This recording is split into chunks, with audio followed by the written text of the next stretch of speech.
So the other day we had Iran versus the U.S. For the World Cup, and if the U.S. won this match, they would advance.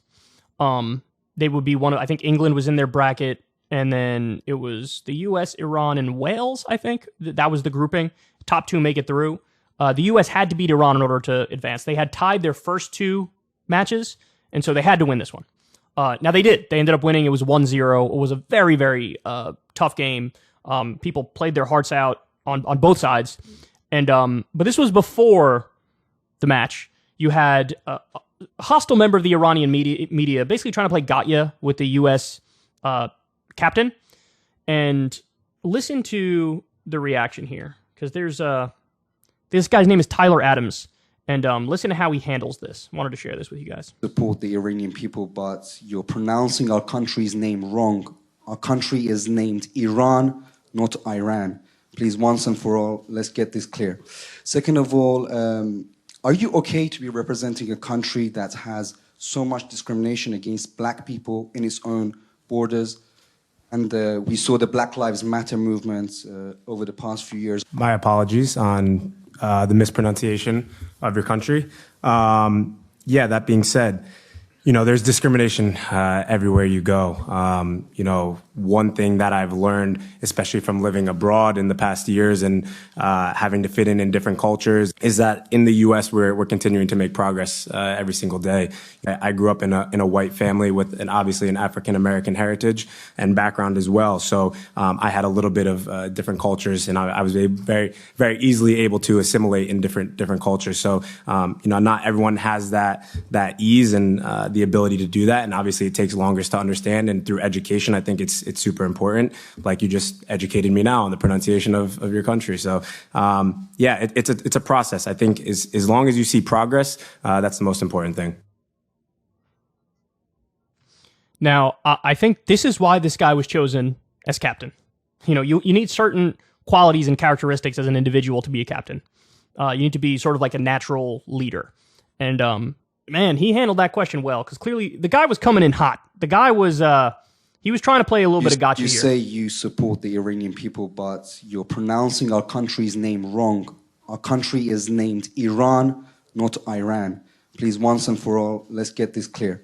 Second of all, are you okay to be representing a country that has so much discrimination against black people in its own borders? Yeah, so you say you support our people, but you can't even pronounce our country's name right.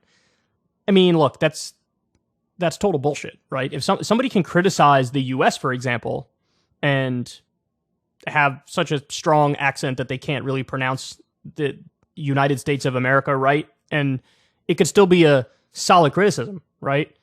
I mean, the mispronunciation doesn't take away from the rest of the argument. That's so nitpicky. It's a total red herring. So, well, obviously you don't care because you can't even pronounce our name right. Well, look, he apologized and was like, my bad, I'll try to say it right from now on. And then he just went on to answer the question. And look, the answer to that question, that is the correct answer to that question, right? Oh, am I saying the U.S. has no problems and you guys have every problem? No, not even close. The U.S. has tremendous problems, and we're working on that. We are trying to fix it. There are movements in place. And I'm more than willing to criticize my own country to try to improve it. But yeah, I could also stand in solidarity with the people who are protesting in your country. And look, this is the point. I've made this point a number of times talking about the protests in Iran.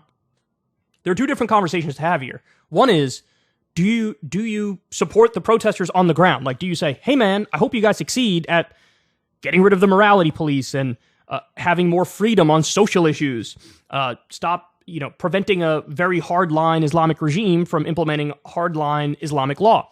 You can support those people, but then also in the next breath say, but I also don't want, neoconservatism and hawkish interventionism from the U.S. to topple that government. Because we have a history in Iran. We weren't looking out for the well-being of the Iranian people. We cared more about the oil that us and Britain were getting. And so we're not honest actors in this. In terms of the U.S. government is not an honest actor in this front. But standing in solidarity as a U.S. citizen with citizens in Iran who want more freedom and want justice for the killing of a poor woman who was, violating Islamic law and showing her hair or whatever. Like, that's obvious. You should stand in solidarity with those people. So, it's weird because oftentimes at these international sporting events, you do have countries trying to play gotcha with each other, right? And it's really not that hard to say, yeah, I have criticisms of my country too, and I stand up on those too, and I protest those as well, but that doesn't mean I have to say nothing about issues elsewhere in the world, It seems pretty obvious, right? But I think he handled that phenomenally well. People in today's day and age get offended very quickly, and so he could have sniped back in an aggressive way, but he didn't. He said, I apologize for mispronouncing your country's name. Thank you for correcting me. I'll fix that moving forward. And yeah, we have a lot of problems, and I'm trying to fix those. And also, yeah, I stand in solidarity with the protesters in Iran as well. By the way, there were videos floating around social media of when the U.S. beat Iran, there were people in Iran celebrating that because they don't want any semblance of legitimacy to be given to the Iranian regime anymore. These are people who want to change the regime there, right? And so that was an interesting thing to see. Although I will say, to be fair, the Iranian soccer team, they were also brave and they didn't sing their national anthem. And so that was them standing in solidarity with the protesters. And so I'm sure there were many, many, many people in Iran, probably the majority of people in Iran, who were rooting for their own soccer team, but they're also very, very critical of their government and they would like to, improve things. So very, very tense game it was. And it's weird when you have sports and geopolitics mixing in such a close way, but that's exactly what this was. So also, final point, the reason why that guy was so hostile, the reason why he took the line of questioning that he did is because usually when you have these reporters at events like this, these are the government approved reporters, the people who are going to toe the line that they want towed. And so you're going to have somebody who's a little more sympathetic to the Iranian government to try to, go after an American player here. But I think it backfired because he just came across as unnecessarily dickish, and this guy handled it very well. So, well played, good sir, well played.